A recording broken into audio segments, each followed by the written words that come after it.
जय हिंद एवरीवन। ये वीडियो में पूरा देखेंगे कि बिहार बिजली विभाग की तरफ से टेक्नीशियन ग्रेड 3 का जो वैकेंसी आया है ऑलरेडी पहले अप्लाइड फॉर्म कर दिए हैं। तो इसमें क्या कुछ सिलेक्शन प्रोसीजर होगा, इसमें एग्जाम डिटेल बताऊंगा, डॉक्यूमेंटेशन क्या होता है, मेडिकल किस टाइप से होता है। तो जो प्रोसेस होता है वो प्रोसेस का पूरा फुल इस वीडियो में जानकारी बताने वाला हूं, क्योंकि एक का कमेंट आया था कि एक ही वीडियो में आप बताइए पूरा डिटेल क्या कुछ होता है सिलेक्शन प्रोसेस। तो देखेंगे लास्ट तक, आपको पूरा समझ में आ जाएगा। देखिए, सबसे पहले आपको इसमें एग्जाम होता है, उसके बाद आपका डॉक्यूमेंटेशन और मेडिकल टेस्ट होगा। मुख्यतः यही 3 प्रोसीजर होता है। तो एग्जाम का डिटेल बताऊंगा, डॉक्यूमेंट का भी और मेडिकल का भी, पूरा एक एक करके बताऊंगा। हालांकि बहुत सा वीडियो बना चुका हूं, लेकिन एक ही वीडियो में आज पूरा मैं जानकारी बताने वाला हूं। तो सबसे पहले एक परीक्षा आपका होगा सीबीटी, केवल एक ही परीक्षा होगा, उसके बाद आपका सिलेक्शन हो जाएगा। सीबीटी बाद आपका डॉक्यूमेंटेशन, उसके बाद मेडिकल होगा। तो सीबीटी जो परीक्षा होगा टेक्नीशियन ग्रेड 3 का, इसमें आपका 100 क्वेश्चन टोटल रहता है। जो 100 में आपका 50 क्वेश्चन टेक्निकल पेपर से रहेगा। टेक्निकल पेपर यानी आईटीआई आप पढ़े हैं, आईटीआई ट्रेड इलेक्ट्रीशियन से किए हैं, तो उससे केवल आपका 50 क्वेश्चन के रहेगा जो लास्ट ईयर आप कंप्लीट किए हैं। बाकी नॉन टेक्निकल 50 क्वेश्चन रहता है। तो नॉन टेक्निकल 50 में यहाँ पे दिया गया है सब्जेक्ट वाइज कि कंप्यूटर से आपका 15 रहता है, जीके जीएस से 10 क्वेश्चन रहता है, रीजनिंग से आपका 10 क्वेश्चन रहता है, हिंदी से 10 क्वेश्चन रहता है और इंग्लिश से आपका 5 क्वेश्चन रहता है। इस टाइप से टोटल नॉन टेक्निकल में 50 क्वेश्चन हो गया और टेक्निकल में यहाँ पे 50 और 50 करने के बाद 100 टोटल क्वेश्चन हो जाता है। ये 100 क्वेश्चन को सोल्यूशन करने के लिए 90 मिनट का टाइमिंग दिया जाता है। और इसमें आपका नेगेटिव मार्क किसी भी तरह का जिक्र नहीं किया गया है नोटिफिकेशन में कि इतना आपका नेगेटिव मार्क होगा। तो नेगेटिव मार्क नो,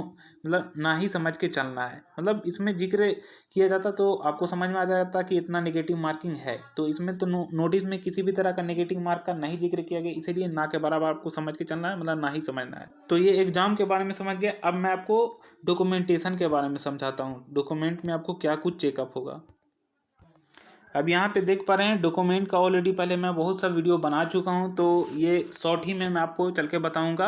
अगर एक एक चीज़ के बारे में जानकारी देखना है तो आप चैनल पे विजिट करेंगे, इलेक्ट्रिक डिपार्टमेंट में प्लेलिस्ट बना हुआ, वहाँ पे डॉक्यूमेंट का पूरा डिटेल देखने को मिल जाएगा, कहाँ से क्या बनवाना है कैसे।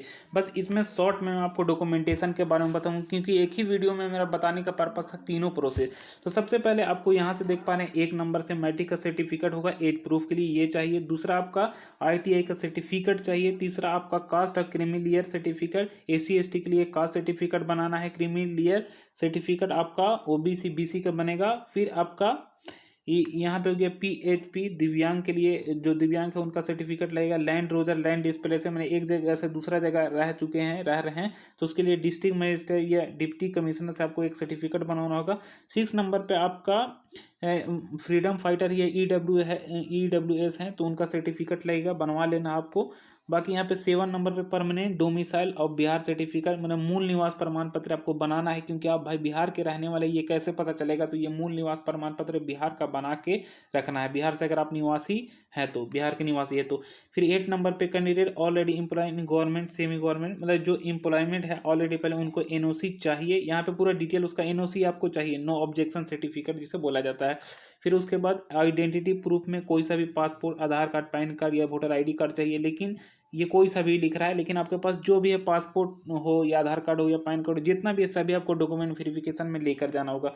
नेक्स्ट यहाँ पे कलर फोटोग्राफ्स, और कलर फोटोग्राफ्स वही वाला लेके जाना है जो ऑलरेडी पहले आप अप्लाइड किए हैं फॉर्म में, ठीक है। वही वाला आपको फोटोग्राफ वहाँ पे डॉक्यूमेंट वेरिफिकेशन में लेके भी जाना होगा। लास्ट में आपका एडमिट कार्ड लिखा गया है, तो एडमिट कार्ड का भी एक कॉपी लेके जाना है। आई होप यहाँ तक आपको डॉक्यूमेंट से रिलेटेड जानकारी समझ में आ गया होगा। इसे आप स्क्रीनशॉट ले सकते हैं। यही मेनली आपका डॉक्यूमेंट में यही सब चेक होगा, इसके अलावा और दूसरा कुछ नहीं होगा।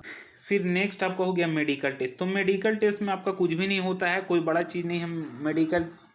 मेडिकल टेस्ट आप एक फॉर्मेलिटी के तौर पे होता है। जब आप पास करेंगे, मेरिट में आपका नाम आएगा, तो वहाँ पे आपको बीएसपीएसएल की तरफ से एक फॉर्मेट दिया जाएगा मेडिकल का, जो उस फॉर्मेट में पूरा डिटेल लिखा हुआ रहेगा। डिटेल आपको एक तरफ आपका हाइट का कॉलम रहेगा, दूसरी तरफ बीपी का रहेगा, चेस्ट का रहेगा। तो वो जितना भी कॉलम में फुलफिल करवाना है, फुलफिल कैसे क्या करवाना है, आपको जो बीएसपीएसएल की तरफ से फॉर्मेट मिलेगा वो फॉर्मेट आपको डिस्ट्रिक्ट के सिविल सर्जन पास आपके ही डिस्ट्रिक्ट के सिविल सर्जन पास जाना है, और वो सिविल सर्जन पास दिखाएंगे तो वहाँ पे समझ में आ जाएगा कि इसे चेक करना है, और बाकी वो फॉर्म को फुलफिल करके साइन करके सिग्नेचर मुहर करके वो दे देंगे, और फिर से आपको BSPSL में वहाँ पे आपको ला के दिखा देना, मतलब एक फॉर्मेलिटी के तौर पे। वहाँ पे आपको क्या होगा, मेडिकल टेस्ट में आपका सिंपल होगा, BP चेक होगा, आपका यूरिन टेस्ट होगा, और उसके बाद आपका चेस्ट देखा जाएगा, हार्ट चेकअप होगा, और आपका मेनली हाइट देखा जाएगा। तो हाइट उसमें वेट का कॉलम रहेगा, तो ये नहीं कि हाइट आपको इतना रहेगा तभी होगा सिलेक्शन, बस एक हाइट देखा जाता है, फीट के अकॉर्डिंग, हाइट के अकॉर्डिंग